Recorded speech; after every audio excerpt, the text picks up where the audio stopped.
서대문의 아들, 서대문의 파랑나비 김원국 인사드립니다. 제가 책을 냈습니다. 주제와 제목은 리더의 말하기입니다. 정치평론가 김원국의 리더의 말하기인데요. 리더는 말을 통해 국민과 대중과 시민과 역사와 소통합니다. 왜 말을 잘해야 하고 어떻게 말을 잘할 수 있을까요? 그 말에는 진정성, 진심, 실천이 담깁니다. 리더는 그렇게 해야 됩니다. 이번엔 리더의 말하기 그 성공 법칙을 알아봅니다. 안녕하세요. 김국TV 시사도민고 김국 교수의 스피치 횡단열차 힘차게 출발합니다. 많은 관심, 응원, 참여, 좋아요, 댓글 공유, 구독과 알람 설정 부탁드립니다. 열차는 칙칙 폭폭 출발합니다. 자, 리더의 말하기 성공 법칙. 이렇게 말하라. 정치 분야에서 대국민 소통과 성공적인 말하기를 하려면 어떻게 해야 될지 여러분과 함께합니다. 정치 분야 말하기는 경제나 문화 등 다른 분야의 말하기와 크게 다릅니다. 공적 가치에 충실해야 됩니다. 정치학자 이스턴의 표현처럼 한 사회의 가치를 권위적으로 배분하는 역할을 하는 것이 정치입니다. 정치 지도자가 대중과 소통하는 말하기를 하려면 다음과 같은 말하기 절차와 내용을 담아야 됩니다. 1. 목표 설정입니다. 말하기를 시작하기 전에 명확하게 목표를 설정해야 됩니다. 어떤 메시지를 전달하고자 하는지, 어떤 변화를 이루고자 하는지 목표를 가능한 정교하게 정의하고 대중에게 전달해야 됩니다. 두 번째, 청중 분석입니다. 대상 청중의 특징과 우려사항, 요구사항 이런 것들을 자세하게 분석해서 청중의 관심과 수요를 파악해야 됩니다. 이를 통해 청중과의 연결고리를 찾고 메시지를 적합하게 조율해야 됩니다. 아주머니들에게는 어머니에 맞게, 청소년들에게는 학생에 맞게 해야죠. 세 번째는 간결함과 명확함입니다. 간결하고 명확한 메시지를 구성하는 것 매우 중요합니다. 오해의 소지가 없도록 단순하고 명확한 언어를 사용해서 청중이 이해하기 쉽게 해야 됩니다. 복잡하면 어렵습니다. 네 번째는 강조할 점을 설정하는 것입니다. 중요한 포인트를 강조해서 명확하게 전달해야 됩니다.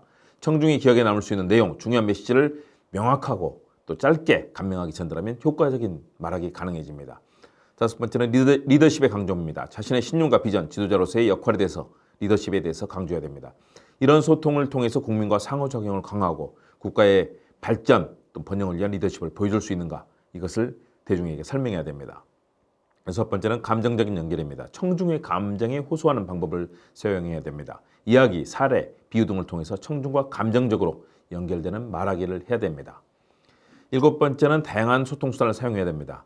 성공적인 말하기를 위해서는 다양한 매체, 기술을 사용하는 것이 좋습니다. 영상, 사진, 그래프 이런 것들을 활용해서 메시지를 시각적으로 강화하고 청각적으로는 자신의 연설, 스피치를 통해서 전달합니다. 여덟 번째는 열정을 전달하는 것입니다. 열정, 창의력이 전달되고 새로운 사회에 대한 그런 꿈들이 청중과 소통되면 좋습니다. 진정성이 있고 열정적인 그런 마음가짐 그리고 구체적으로 실천하는 모습까지 연계되면 신뢰가 쌓이게 되고 대국민 소통 과정에서 성공의 길을 걸을 수 있습니다. 아홉 번째는 피드백의 수용입니다. 청중의 의견을 존중하고 피드백에 대해서 열린 태도를 갖고 적극적으로 채택하는 것이 좋습니다. 의견을 수렴하고 청중의 요구나 우려에 대한 그런 소통을 통해서 성공적인 그런 말하기가 되는 것이죠. 마지막으로 유연한 대처입니다. 어떤 장소든 또 어떤 변화든 유연하게 대처해야 됩니다. 적절한 톤으로 또 어조로 표현을 선택해서 상황에 맞게 대응해야 합니다. 대처 능력은 리더십의 일부로서 매우 중요한 요소로 작용할 수 있습니다. 실제 연설할 때 어떤 때는 청중들이 비난하기도 합니다. 그럴 때 어떻게 할까요? 유연하고 실용적으로 대처해야 됩니다. 다양한 연습 경험이 그래서 필요합니다. 이러한 관점을 고려해서 말하기 기술을 개발하고 훈련하면 대국민 소통 또는 대시민 소통에서 호감과 신뢰를 얻을 수 있습니다. 그럴 경우 효과적이고 강력한 지도자가 될 수 있습니다. 그동안 많은 그런 사례들이 있었죠. 어떤 때는 청중들이 공격하기도 하고요. 우하고 비난도 합니다. 또는 마음에 들지 않을 때는 어떻게 할까요? 손가락질도 합니다.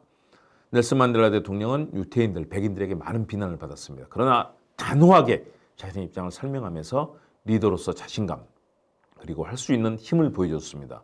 그랬더니 청중들이 조용해졌죠. 그런 사례는 루스벨트 대통령, 김대중 대통령 다 마찬가지입니다. 지방에 가서 유세했을 때 또는 다른 지역에 가서 했을 때 돌멩이가 날아오는 그런 사례도 저는 본 적이 있습니다. 그랬을 때 당황하지 않고 자신의 뜻을 설명하고 또 적절한 대처, 유연하고 변화할 수 있는 그런 힘을 보여줘야 됩니다. 그런 지도자는 국민의 신뢰를 얻습니다. 여러분, 시사도민고 김국 교수의 스피치 횡단열차 함께 이런 내용들 살펴보고 있는데요.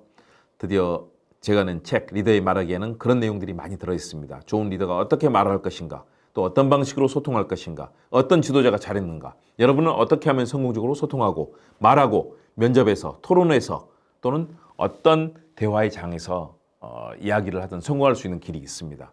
이 책을 통해서 여러분들이 성공적인 대화, 또 연설, 스피치 해보시면 좋겠습니다. 여러분 모두가 다 잘하실 수 있습니다. 저도 힘이 되겠습니다.